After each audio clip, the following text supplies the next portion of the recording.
Hello everyone, and welcome to another anime episode review.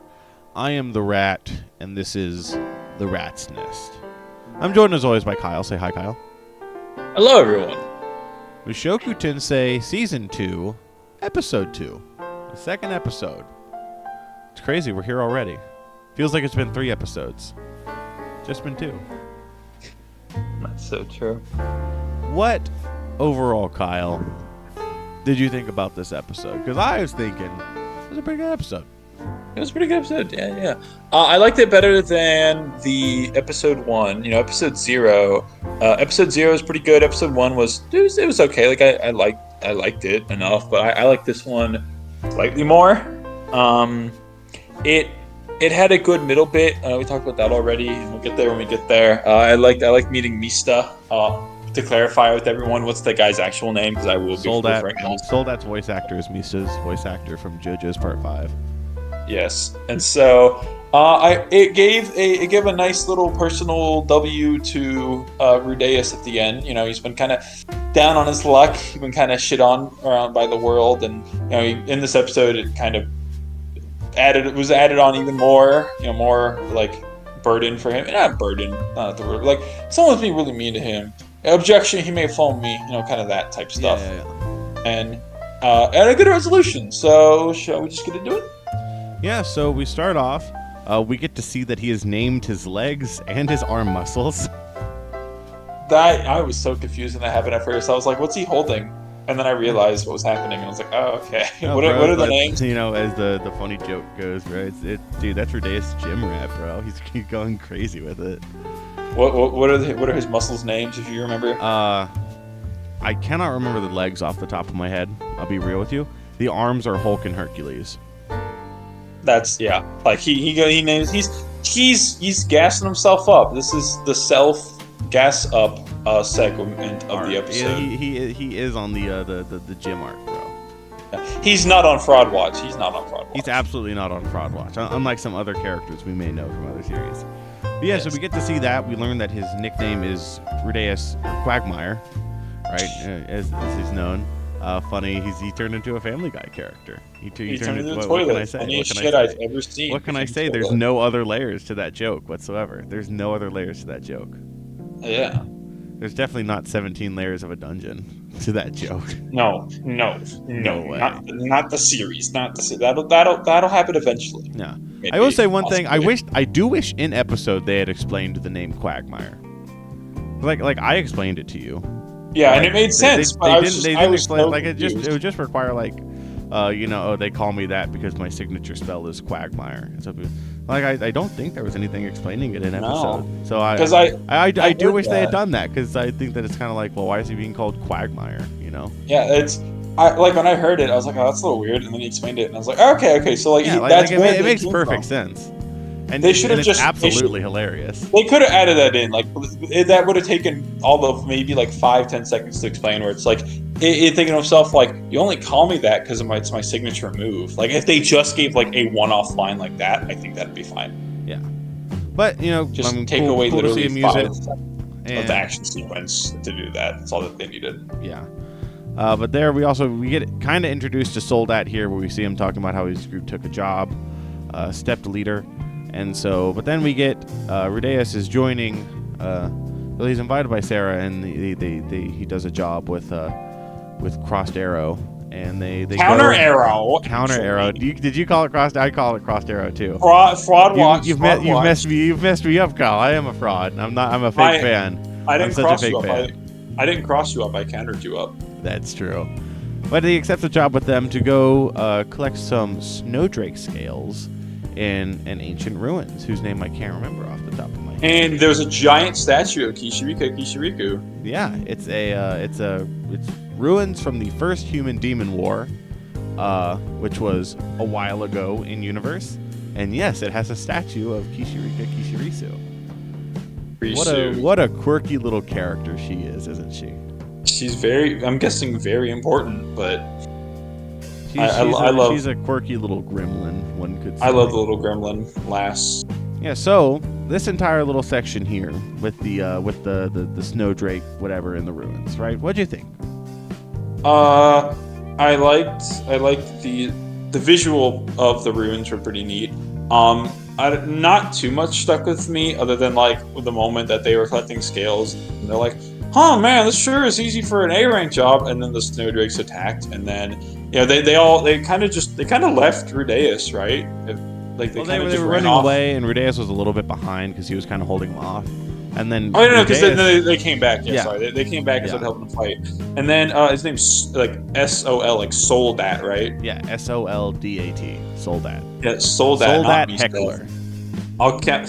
Wow, bit on the nose there. Yeah. Soldat showed up and got really really pissed because they worked together and they killed the drakes. And like, what's the one guy's name? He's like the nice guy in the group. Timothy. Timothy walked up and was being a nice guy, and Soldat just decked him in the face and was like, "You guys are stealing our prey." And Timothy gets up and he's like, or not him, but like they basically like, "Look, we were doing our job.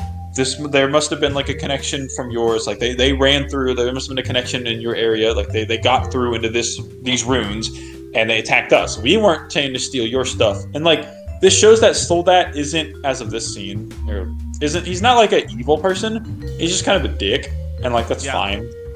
You know, and See- I totally get where he's coming from. You know, he thought that these dudes were jacking his style. Now, should you punch someone immediately for that? Oh no, maybe I wouldn't, but It gives a good indication to his character without having to tell anything. He is a act first, like talk later, action now kind of person. kind And, of like he'll jump to conclusions. Paul. Oh yeah, like Paul, like Hero. I thought that was cool. Dude, I- Mista. What can I say? That's so true. I like that little comparison that Rudeus made. He's like, I wonder if this was Paul. Well, because when he first showed up in episode, I thought like for a second I was like, is that someone related to Paul? Because he looked a lot like him and acted a lot like him.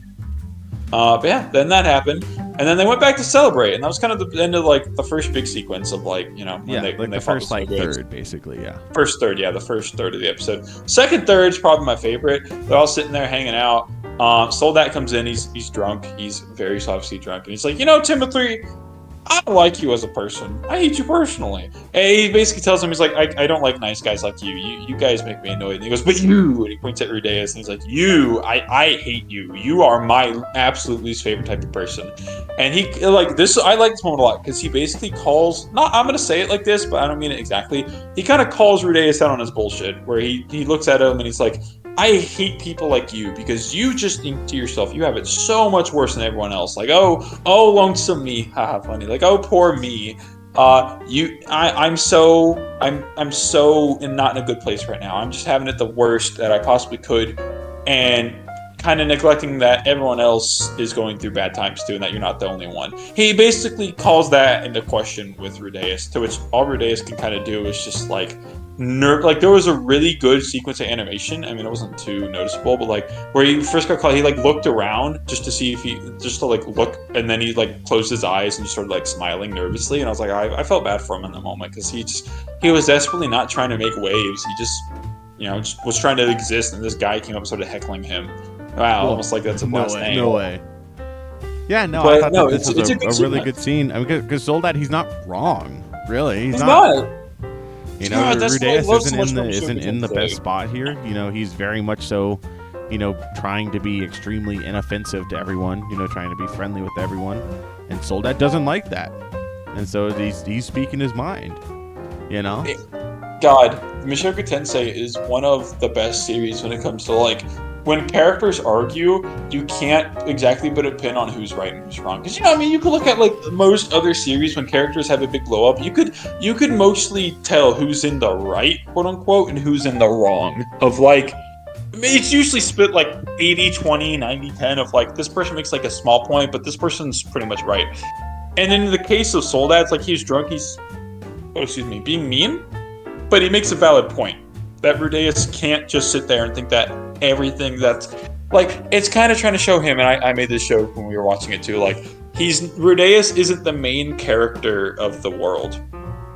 I mean, to be frank, the world, I mean, it might not be like, there might be some bad things that happen, but like the world can function without Rudeus. He's not, as of now, because I don't know, maybe there's like a profit bullshit, I don't know, I hope not. But like, as of now, Rudeus, he's important, but he's not the main character. It's not like everything just happens because of him. Yeah. And so he should stop trying to self-wallow and realize that like other people have it as hard, or if not worse than him. Yeah, no, I mean, I really enjoyed it. I think, it serves as maybe a little bit of a wake-up call to Rudeus. He takes it kind of hard. Kind of ruins our little celebration a little bit. But it does get to him. I think you explained it very well. Yeah. And going into the final third, we get. Hang on. There's one thing I want to bring up. It was a small scene, but I liked it whenever Soldat came back and he was sober, and Rudeus just kind of like the intimidation thing, where he just kind of like looked away from Soldat as Soldat walked by and like grunted at him. Just a small detail, but I found that scene to be like, yeah, it's still getting to him. I like that. I was actually going to mention this. So the transition between those two scenes, I think, was confusing, and it's probably my least favorite part of the episode. And it's a weird thing to be my least favorite part, but there's a time skip there, and it doesn't feel like it. There is? It's not like a long time skip, yeah, but like that, like the next scene doesn't happen immediately after. What? Huh? Yeah, because that's also because you have Rudeus, and then he's sitting there, and Soldat comes in, right, and they exchange like 2 words or whatever, and then Soldat leaves, and then Counter Arrow comes in, just Suzanne, Patrice, and Timothy come in, and Mimir's dead and Sarah's missing, right, and there's a blizzard going on outside, so there was a bit of time between the 2 scenes. And I don't think they showed that very well. I thought that happened much sooner than I thought. It was like I say time skip. It wasn't like months later, but I mean like it wasn't immediately after either. Like a few hours, you mean, or like a day or so? It was a couple of days. A couple days? Yeah, like. I thought it was like Counter Arrow had time to go out and go on a different adventure altogether, and then Mimir dies, and Sarah I thought that was missing. That was like a few hours or a day. Okay, yeah. It's a couple days. Huh. Yeah, anyway, so that was my least favorite part of that transition between those 2 scenes, because I was confused about it. I was like, wait, huh? Yeah, no, like, so that was my least favorite part about the episode. It was pretty strange. This last third, I really enjoyed. So we get Mimir's dead, Rougerd at home is dead, right? L sucks to suck, rip bozo. Sarah's missing. And they come in and they tell Rudeus about it. And Rudeus is like, okay, skill issue. Then he leaves to go find her. No, hang on. He kind of, it's like, he makes it seem like he's going back to his room, where he leaves. And he's like, oh, I'm sorry to hear that. Bye. And then he just sets out on his quest. Yeah, bro packs up and heads out. And he goes, and they were fighting ice buffalo or something. Oh, wait a minute. What was the, like, remember when he made the little, like, thing with his magic? And I was like, oh, what's that? It just starts shooting spikes out at all of them. He made the little ball he put in the center of all the sleeping animals. Because when he did that, I was well, what's that? And then it just killed them all, and he was like, oh. Yeah, that's what it is. Yeah, and then he finds this tree that, like, was trapping her and using ice magic and shooting at Rudeus, but Rudeus got her out of there and jumps in the water and, like, saves Sarah. I enjoy the sequence a lot because it is a good personal win for, like, Rudeus needed a little pick me up right there. He needed something to feel good about. Even walking, he's like, I don't know really why I'm doing this. He's like, I guess I want to find Sarah. He's like, it'd be a shame if she was dead. He finds Mimir dead. Rougerd at home is dead. He's very like uncaring and neutral about it, which is kind of sad. But I mean, given the current circumstances, I get it. He's lost a lot of things in his life, and he's still trying. It hurts trying to go forward with it, but he's still doing it. And it's like, I guess it's the adventure lifestyle. I mean, people die, right? Yeah, people die when they are killed. No way. But yeah, so. You have that, and then this is another thing. I wish they explained the tree. It's a treant. It's a treant, and what it does is it lures adventurers in and it traps them for nutrients. Oh, like the Pokemon, like kind of, yeah. Treant. It's like the ghost grass. So like treants are an extremely common monster. They've been kind of downplayed in the anime with their representation, but at this point, like. So I wish they had explained that a little bit more. I thought that maybe that went a little bit fast, but it was a really good sequence. I still think it was done well.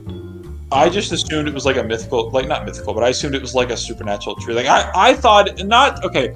I thought if I had to describe it right, I'll use like character or I'll use like trading card rarity. I thought it was like an uncommon, where it wasn't like a common, but I thought they were like more like they still exist, but like they were uncommon, you know. Just I think that this variant was an elder treant, if I'm remembering correctly, which isn't like uber rare.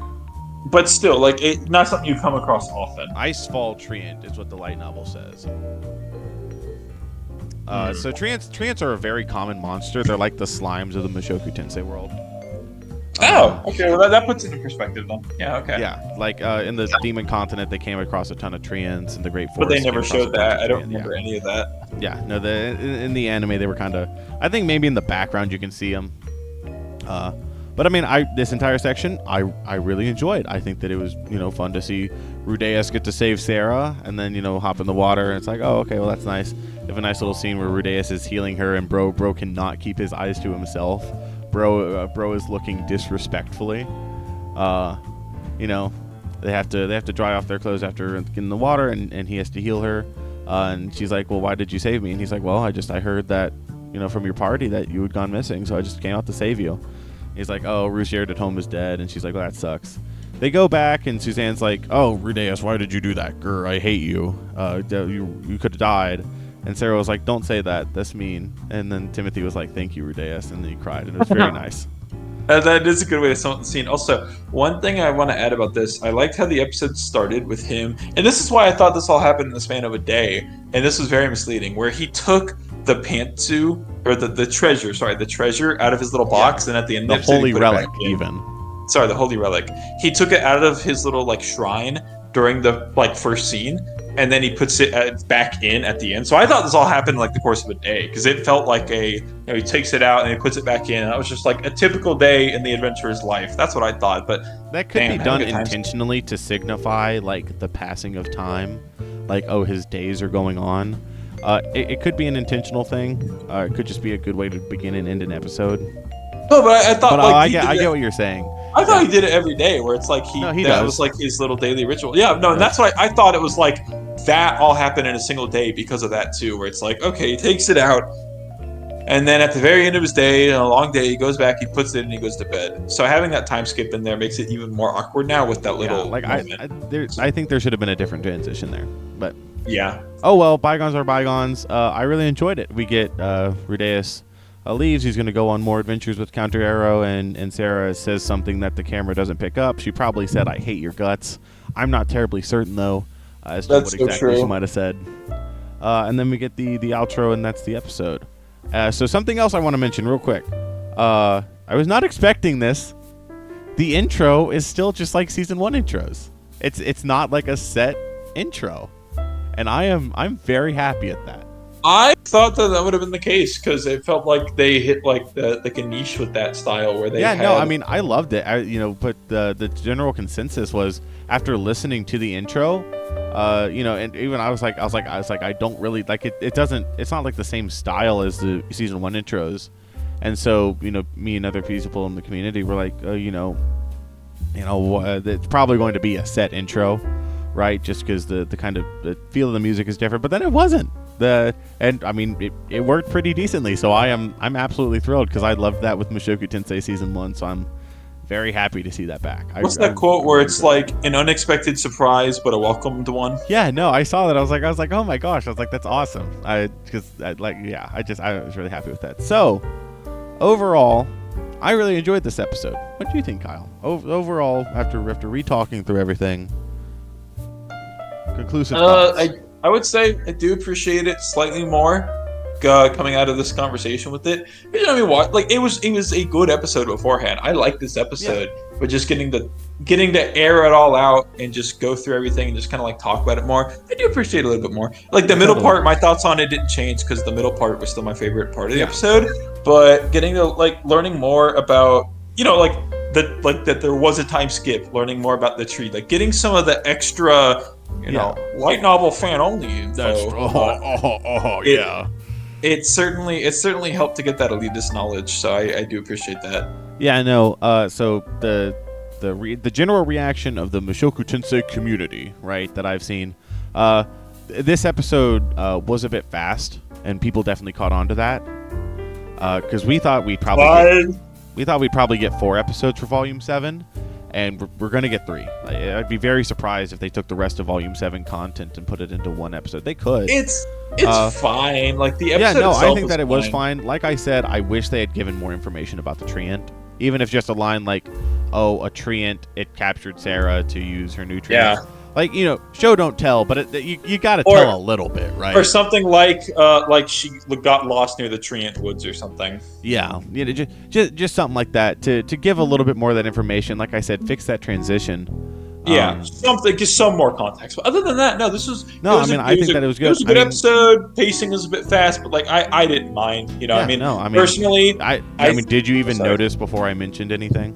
No, I think the pacing was done done pretty well. I mean, in terms of light novel adaptations, I mean, you can always do more, but at the same time, I mean, like, I don't really want an episode that's entirely them, getting the fighting snow drakes, right? And like the conversations. So you can always do that, right? But I think that the pace they're going at, 1 is good. 3, 4 episodes for Volume 7 is what I was expecting. 3 is going to be fine, and then that gives more for 8 and 9. It gives 8 and 9 an extra episode. I don't know. Maybe we do get 2 more episodes of Volume 7. It's entirely possible. I don't think it's likely, but it's possible. Yeah. Like I said earlier, off camera, it's not that I don't like what's currently happening, but this feels like a transition arc between the end of season 1 and the school arc, and like I'm more excited at the note. Like, this is unfair because I have foresight, I have future knowledge of the series, or like somewhat will happen. I'm more excited because I know nothing about the school arc. I just know like he goes to school, and that sounds more intriguing to me than like. It's like somewhat not generic. I'm not gonna say generic. It's like traditional isekai type stuff, like going out questing and adventure, and that's fun. Like I think Mushoku Tensei is handling that very well. It's just like, okay, we had our fun with it. I'm ready to move on to bigger, better things. I think that's fair. Yeah, good episode. All in all, good episode. No, I really enjoyed it. So. If you're this far in the video, obviously there's something you like, so make sure to like, subscribe, and leave a comment telling us what your thoughts on this episode was, or how incorrect some of our opinions were, because we do have 1 or 2 opinions, and so you can comment on them. So thank you all for watching. We hope to see you all next time. Mushoku Tensei episode 3 is gonna be good. It's gonna be a good episode, right? Thank you all for watching. See you all then. Bye-bye. Bye.